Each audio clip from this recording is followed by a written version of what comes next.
नमस्कार साथियों, कैसे हैं आप सब। Decoding civil law with Bhargav साहब, ये एक लेक्चर सीरीज हमने स्टार्ट की है। थर्सडे की सुबह के 7 बज रहे हैं और मैं और भार्गव साहब आपके साथ तैयार हैं वापस से आपको समझाने के लिए सिविल लॉ से रिलेटेड कुछ बातें। और पहला जो टॉपिक हमने लिया है वो है अकोमोडेशन कंट्रोल एक्ट। शुरू के कुछ जो लेक्चर्स हैं वो आपने देखे, आपका बड़ा प्यार भरा वेलकम आपने किया और आपके मैसेजेस हमें लगातार मिल रहे हैं। बहुत सारे लोगों ने भार्गव साहब आपका स्वागत किया है और आपके लिए बहुत सारा प्यार भेजा है। तो उन सभी स्टूडेंट्स को बहुत सारी शुभकामनाएं और बधाइयां जो ठीक से इसे देख रहे हैं और कानून को समझ रहे हैं। आज हम बात कर रहेंगे section 3 of accommodation control act 1961 के बारे में कि कहां-कहां ये एक्ट अप्लाई नहीं होता। मैं सेक्शंस आपके लिए हिंदी इंग्लिश में रीड कर रहा हूं, फिर भार्गव साहब इसकी परत दर परत आपके लिए खोलते चले जाएंगे। Section 3 reads says act not to apply to certain accommodations. Subsection 1 reads says nothing in this act shall apply to clause A, accommodation which is the property of the government, clause B, accommodation which is the property of a local authority used exclusively for non-residential purposes. Subsection 2 reads says the government may by notification exempt from all or any of the provisions of this act any accommodation which is owned by any educational, religious or charitable institutions or by any nursing or maternity home, the whole of the income derived from which is utilized for that institution or nursing home or maternity home. Hindi में आपके लिए धारा में पढ़ दूं। धारा 3 इस अधिनियम का कतिपय स्थानों को लागू न होना प्रावधानित करती है। उपधारा 1 इस अधिनियम में की कोई भी बात, क्लॉज ए ऐसे स्थान को जो सरकार की संपत्ति है, क्लॉज बी ऐसे स्थान को जो किसी स्थानीय प्राधिकारी की संपत्ति है और अनन्य रूपेण अनिवासिक प्रयोजनों के लिए उपयोग में लाया जाता है, लागू नहीं होगी। सबसेक्शन 2 रीड सेज सरकार अधिसूचना द्वारा किसी भी ऐसे स्थान को जो किसी शैक्षणिक, धार्मिक या पूर्त संस्था के स्वामित्व का या किसी परिचर्या गृह या प्रसूति गृह के स्वामित्व का हो और जिससे व्युत्पन्न होने वाली संपूर्ण आय उस संस्था या परिचर्या गृह या प्रसूति गृह के लिए उपयोग में लाई जाती हो, इस अधिनियम के समस्त उपबंधों या उनमें से किसी भी उपबंध से छूट दे सकेगी। तो आपने देखा सेक्शन 3 क्या कहता है। आइए स्वागत करते हैं भार्गव साहब का और समझते हैं इस धारा की जरूरत क्या है और धारा कहना क्या चाहती है। सर, स्वागत है आपका आज के लेक्चर में। धन्यवाद। स्टूडेंट्स का बड़ा अच्छा प्रतिसाद मिल रहा है। कुछ लोग कह रहे हैं कि भार्गव साहब से सारे सिविल लॉ समझाइए। एक स्टूडेंट ने लिखा है कि भार्गव साहब हमारे इंस्पिरेशन हैं। तो आप सबको बता दूं, भार्गव साहब मेरे भी इंस्पिरेशन हैं। सर, थोड़ा सा ब्लेसिंग्स बच्चों को दे दीजिए, उनको शुभकामनाएं दे दीजिए, एग्जाम आने वाला है उनका। भाई, सभी लोगों को शुभकामनाएं हैं और शुभकामनाओं के साथ साथ एक और अपेक्षा है कि आप मेहनत करेंगे तो फल निश्चित मिलेगा। वाह, सर ने कहा कि मेहनत करेंगे तो फल निश्चित मिलेगा। आइए शुरू करते हैं आज के लेक्चर के बारे में बातें करते हैं भार्गव साहब से। सर, सेक्शन 3 में लिखा है non applicability of the act. ये धारा कहती है कि अकोमोडेशन कंट्रोल एक्ट किन किन को लागू नहीं होता। पहले तो ये जानना चाहेंगे कि इस धारा की जरूरत क्या है, क्यों लागू नहीं होना।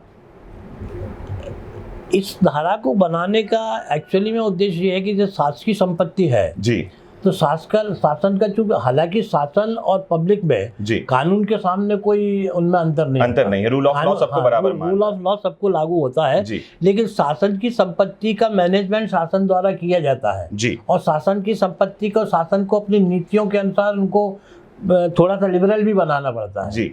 तो वो भी पब्लिक इंटरेस्ट के कारण, जैसा कि अभी हम इस सेक्शन की लैंग्वेज में देखेंगे जो है, तो वहां पर इसलिए इस धारा को उसमें जोड़ना आवश्यक हुआ है। और इसमें 2 तरीके के प्रावधान दिए गए हैं। पहला तो दिया गया है जैसे शासकीय संपत्ति है, शासकीय संपत्ति गवर्नमेंट की प्रॉपर्टी अगर है, वो चाहे रेजिडेंशियल हो या नॉन रेजिडेंशियल हो, उसको ये एक्ट एप्लीकेबल नहीं होगा।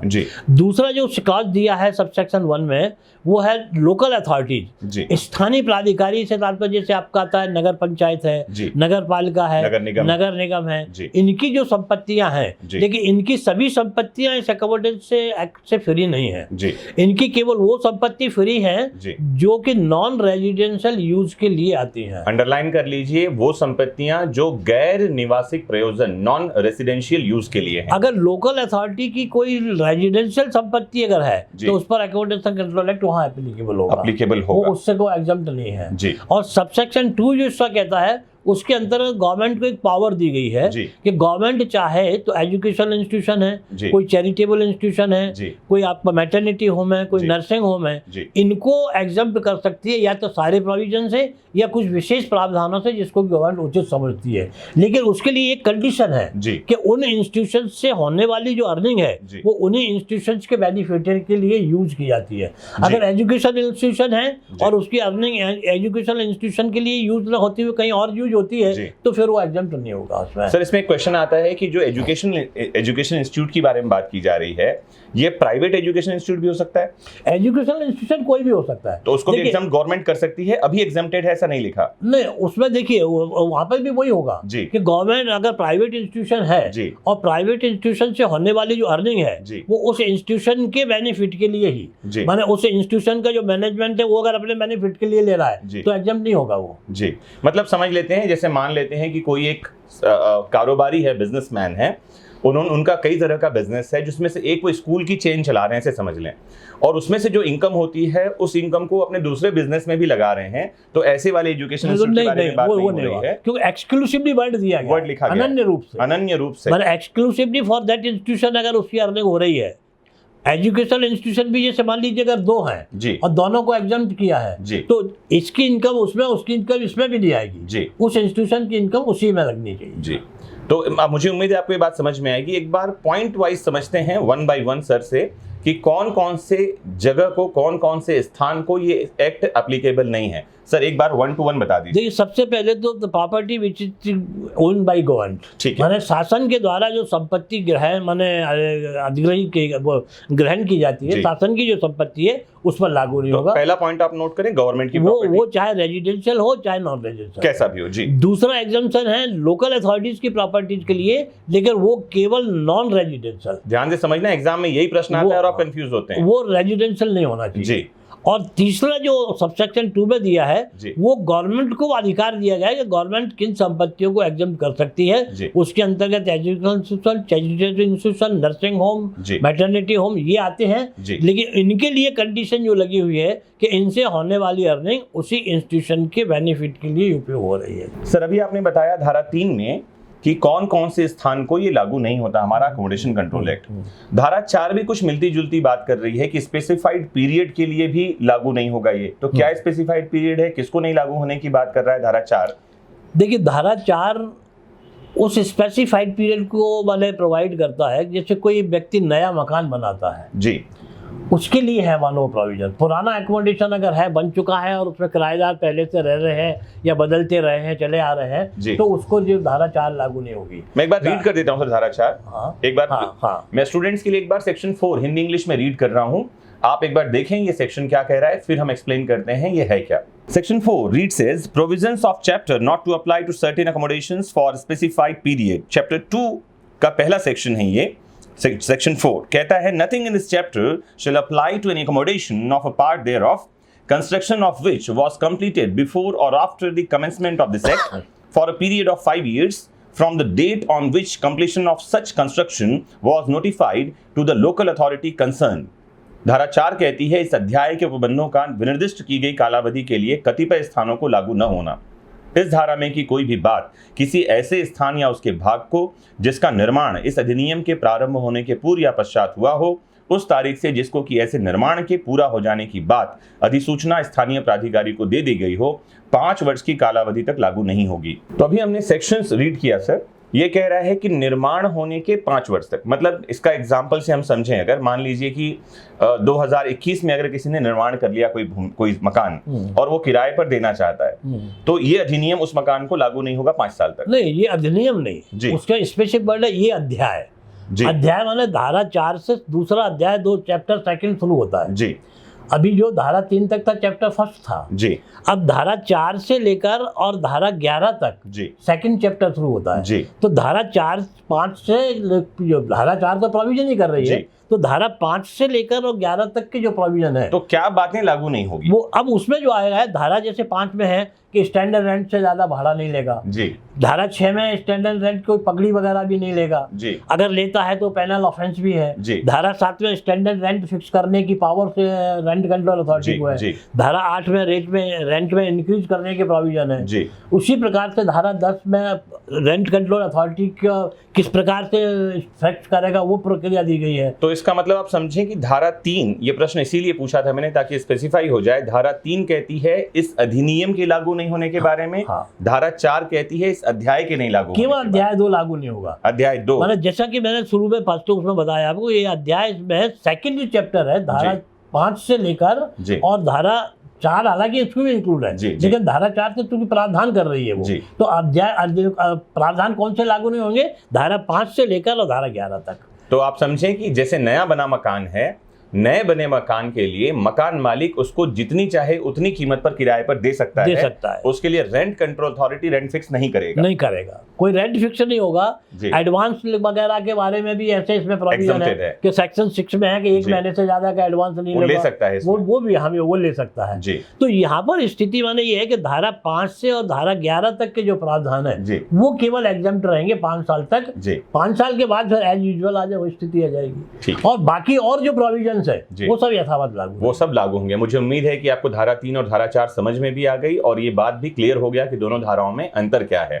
आइए देखते हैं इससे संबंधित क्या प्रश्न बन सकते हैं और आपको और क्लेरिफाई हो जाएगा कि इस धारा में से प्रश्न क्या बनेंगे, इनके उत्तर क्या होंगे। तो साथियों आइए देखते हैं सेक्शन 3 से रिलेटेड क्या इंपॉर्टेंट क्वेश्चंस हैं जो एग्जाम में पूछे जा सकते हैं, क्वेश्चन बन सकते हैं। पहला क्वेश्चन आपके सामने है, MP accommodation control act 1961 does apply to, मतलब ये कि मध्य प्रदेश स्थान नियंत्रण अधिनियम 1961 किस पर लागू होता है। ऑप्शंस आपके सामने हैं। ऑप्शन पहला है प्रॉपर्टी ऑफ गवर्नमेंट, दूसरा ऑप्शन है property of local authority used exclusively for non residential purpose, तीसरा ऑप्शन है property of municipal corporation used exclusively for non residential purposes, और चौथा ऑप्शन है property of municipal corporation used for residential purpose. तो options आपके सामने आपने देखा, सरकार की संपत्ति पर लागू होता है क्या, स्थानीय जो प्राधिकरण की संपत्ति है जो केवल अनैवासिक प्रयोजन के लिए उपयोग में लाई जाती है इस पर लागू होता है क्या, नगर निगम की संपत्ति जो विशेष रूप से अनैवासिक प्रयोजनों के लिए उपयोग में लाई जाती है इस पर लागू होता है क्या, या चौथा ऑप्शन है नगर निगम की संपत्ति जो विशेष रूप से नैवासिक प्रयोजनों के लिए उपयोग में लाई जाती है इस पर लागू होता है क्या। अगर आपने ध्यान से लेक्चर सुना हो तो आप आंसर तक पहुँच पाएंगे। आंसर है D, property of municipal corporation use for residential purpose, इस पर ये लागू होता है, आपको ध्यान रखना है। अगला प्रश्न आपके सामने है, the MP accommodation control act 1961 does not apply to the accommodation which is, options आपके सामने हैं, use for non residential purpose, the property of widow, the property of the government, the property of minor. किस पर लागू नहीं होता है बताना है आपको, और ऑप्शंस हैं अनैवासिक प्रयोजनों के लिए उपयोग में लाया जाता हो, विधवा की संपत्ति हो, सरकार की संपत्ति हो या अवयस्क की संपत्ति हो। क्या आपका उत्तर है? तो आप अंडरलाइन कर लें, मध्य प्रदेश स्थान नियंत्रण अधिनियम ऐसी जगह पर लागू नहीं होता जो सरकार की संपत्ति है। उम्मीद है कि आपको बात समझ में आ रही है। चल रहे हैं अगले प्रश्न पर। प्रश्न आपके सामने है, MP accommodation control act 1961 shall apply to such accommodation, Madhya Pradesh स्थान नियंत्रण अधिनियम 1961 ऐसे स्थान पर लागू होता है।